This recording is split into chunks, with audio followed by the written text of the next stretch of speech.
Eu quero saudar a igreja com a graça e com a paz do Senhor Jesus, desejando a todos que as bênçãos do Senhor sejam ricamente abundantes sobre todos nós. Amém?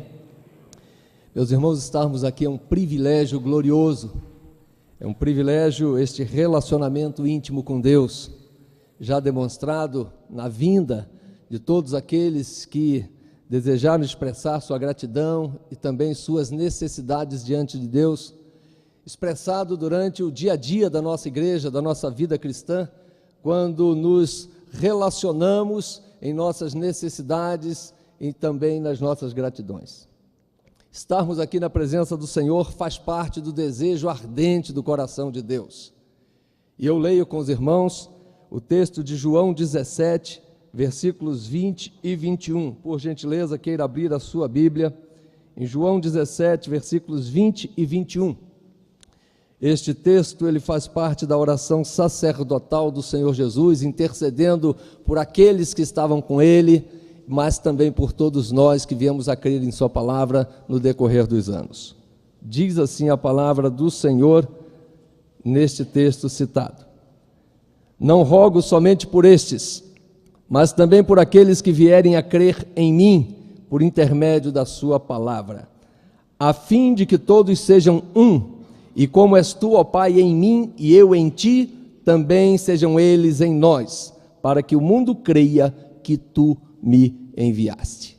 Vamos orar mais uma vez. Senhor, muito obrigado pelo grande privilégio de sermos teus filhos, amados pelo Senhor. Muito obrigado por estarmos na tua presença, ouvindo a tua voz e podendo expressar nosso louvor, nossa gratidão, nossa adoração a ti. Fala, Senhor, ao nosso coração nesta manhã, segundo a tua vontade. Usa-me, ó Deus, como um instrumento do Senhor para falar ao teu rebanho. É o que nós te pedimos, em nome do Senhor Jesus. Amém. Este texto ele está no contexto da despedida de Jesus. Jesus estava prestes a ser traído e logo após preso, julgado e crucificado. É o momento em que ele apresenta suas despedidas e uma série de orientações aos seus discípulos.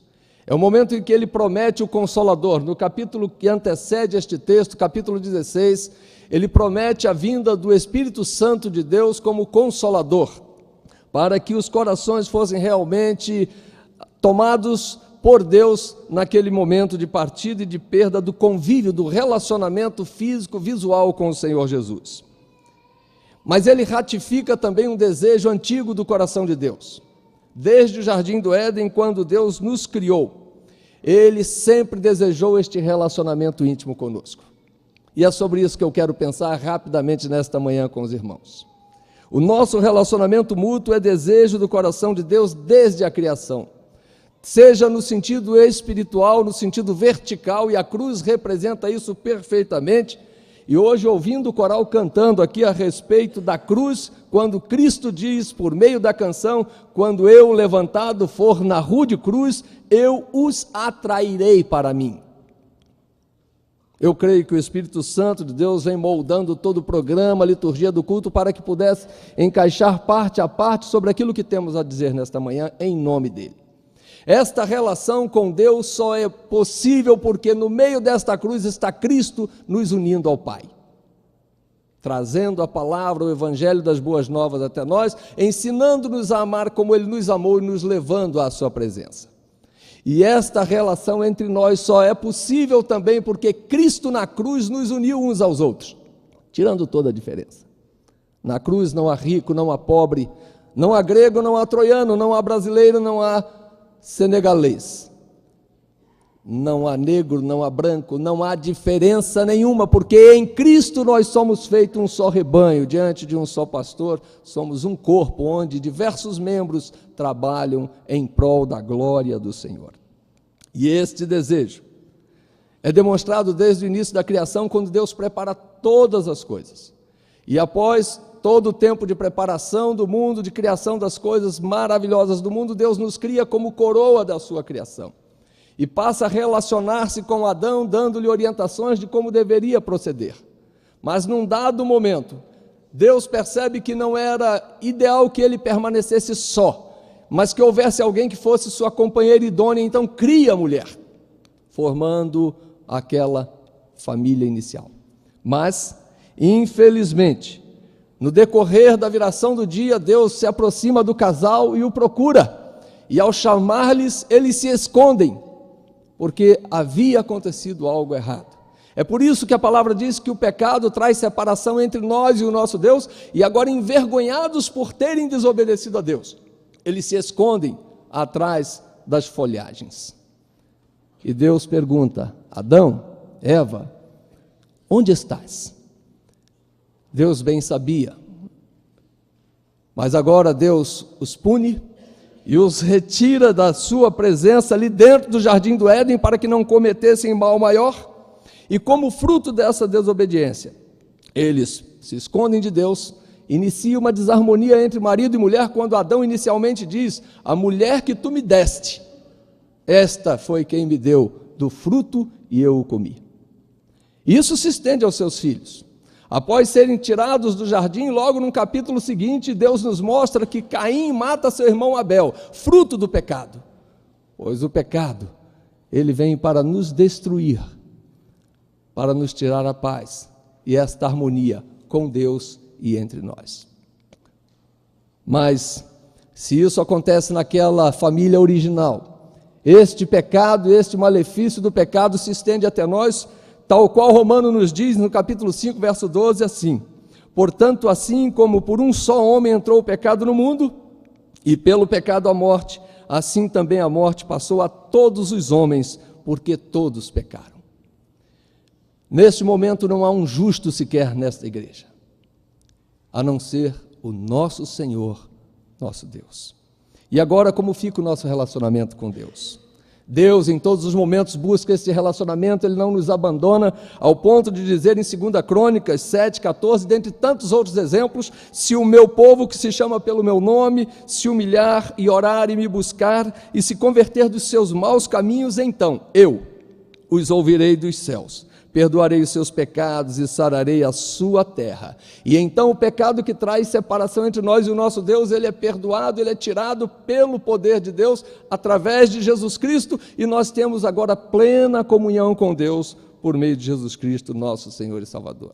Assim, queridos, um segundo ponto que eu penso com os irmãos, é que em Jesus o nosso relacionamento com Deus é restaurado definitivamente. Por meio da sua morte, ele nos justifica. Romanos 5,19 diz assim: porque como pela desobediência de um só homem, muitos se tornaram pecadores, assim também pela obediência de um só, muitos se tornarão justos. Ouvimos pelo Ministério de Louvor, que ele está à porta e bate, se alguém ouvir a sua voz e abrir a porta, ele entra. Ouvimos isto no início deste culto. E é isso que Jesus se propõe a fazer, entrar na nossa vida, conviver conosco e nos abençoar.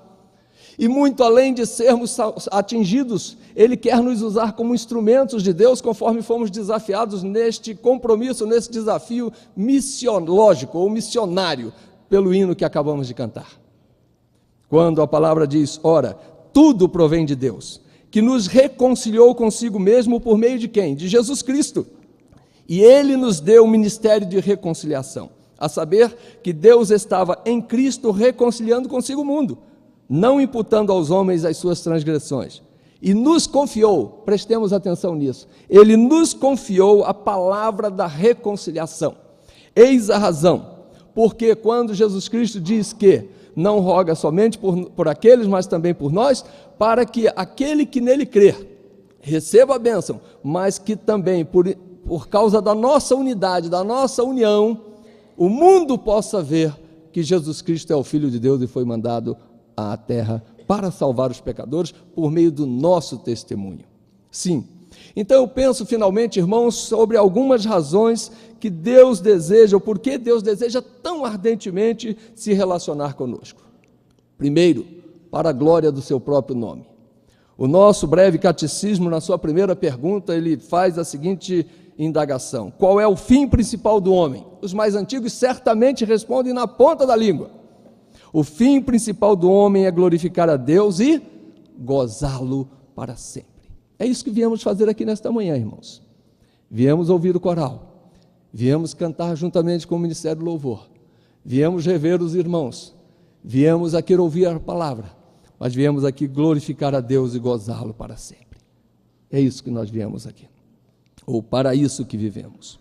Com base nesta resposta, ou a base desta resposta, melhor dizendo, ela está: porque dele, por meio dele, para ele são todas as coisas, a ele, pois, a glória eternamente. Amém.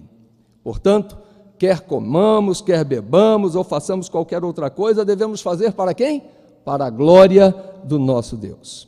Uma outra razão porque ele deseja ardentemente este relacionamento íntimo conosco, é porque ele nos ama profundamente. O único amor na face da terra que ele compara, eu diria superficialmente, com o seu amor é o amor de mãe. Quando ele pergunta a Isaías: acaso pode uma mulher esquecer-se do filho que ainda mama, de sorte que não se compadeça do filho do seu ventre? Mas, ainda que esta viesse a se esquecer do seu filho, eu, todavia, não me esquecerei de ti. Este amor profundo, reconhecido por João em sua primeira carta, capítulo 3, verso 1, ele diz assim: vede, irmãos, que grande amor nos tem concedido o nosso Pai, ao ponto de sermos chamados filhos de Deus. E ele faz uma pausa e diz: e verdadeiramente nós somos filhos de Deus. Não é só de ouvir dizer ou de se falar, é uma realidade, por causa do amor de Deus. Uma outra razão é para que, como seus filhos, tenhamos excelentes relacionamentos, para que todos sejamos um. E isso na relação marido e mulher. Melhor é serem dois do que um, mas se não for por meio de um cordão de 3 dobras, onde Deus esteja presente, este relacionamento corre grande risco. Entre nós, pais e filhos, entre nós, irmãos em Cristo, como um só rebanho, onde há um só pastor, um só batismo, uma só fé e uma salvação. Nós cremos nesse desejo de Deus. E eu quero concluir dizendo que, se este desejo vem do coração de Deus, é algo que para nós é um grande privilégio, porque se dependesse de nós, nós não teríamos nenhuma condição de tomar essa atitude, de amar a Deus, de amar ao próximo como a nós mesmos. Por quê? Ele nos tirou das trevas para a luz. Nós estávamos mortos em nossos pecados e delitos, e Ele veio com Cristo e nos deu vida. E morto não age. Então Ele agiu em nós, não pelas nossas obras, para que ninguém se glorie. Contudo, nossas obras são fruto desta comunhão e desse relacionamento com Deus. Por isso, viver bem enquanto marido e mulher, enquanto pais e filhos, enquanto irmãos em Cristo, amando até aos nossos inimigos, segundo o Evangelho do Senhor Jesus, porque que virtude há amar o irmão que nos quer bem? Contudo, muitas vezes, até dentro da própria casa de Deus, nós vemos pessoas que não têm se relacionado uma com a outra.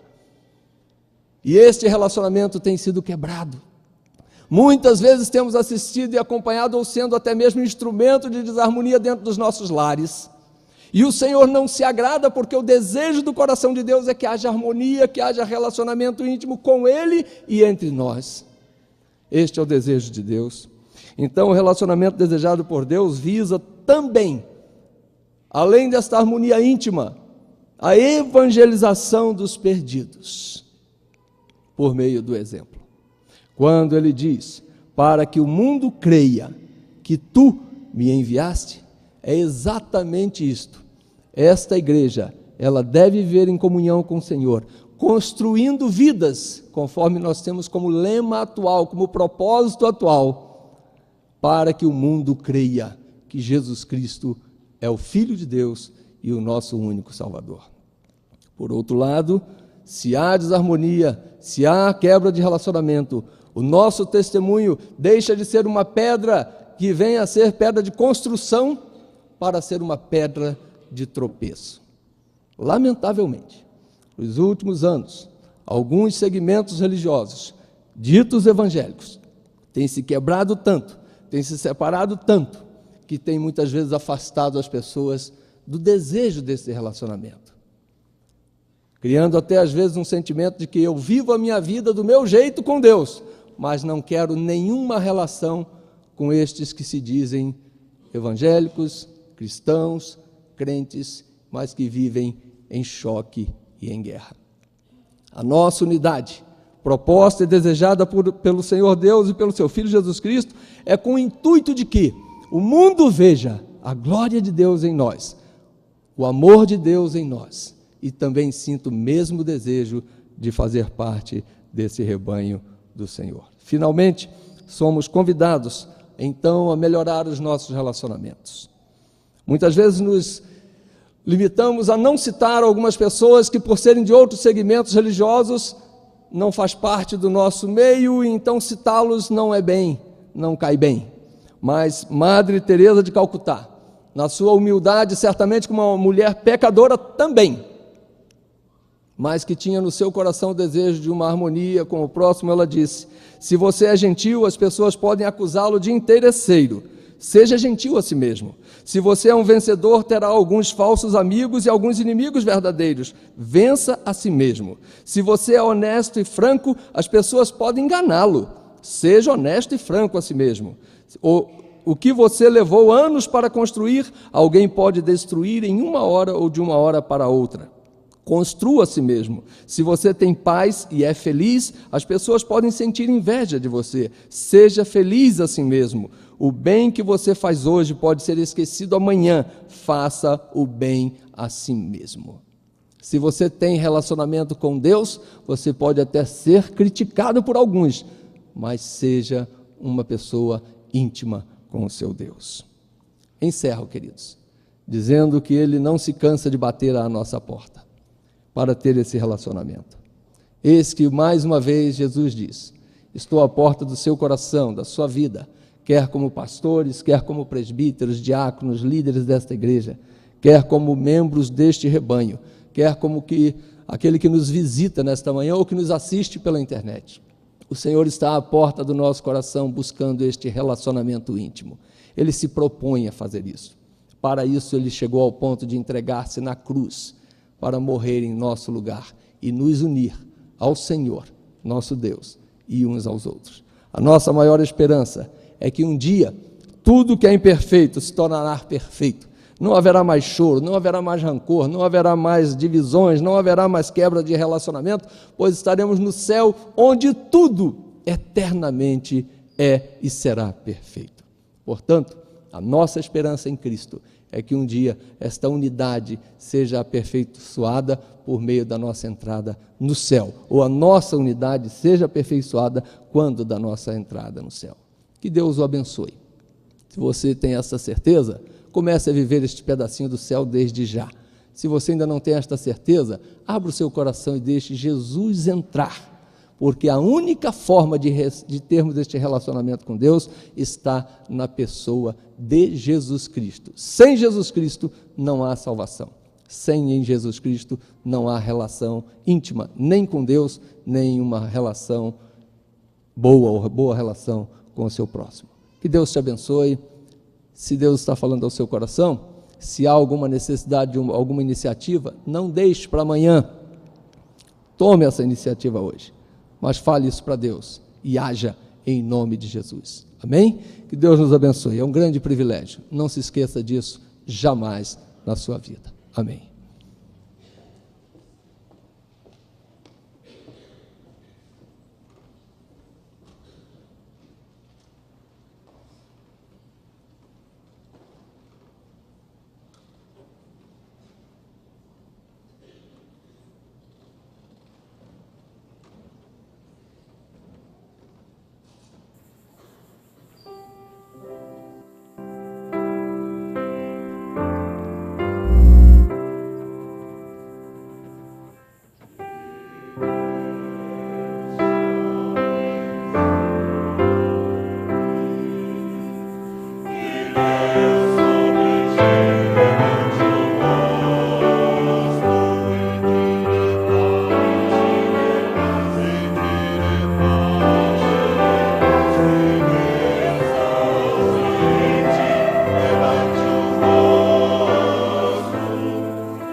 Deus. Que o Senhor nos abençoe e nos guarde, Pai. Que o Senhor ministre a Tua graça sobre a Tua igreja nessa manhã, sobre as famílias. Que o Senhor esteja desafiando a cada um a viver o relacionamento com o Senhor.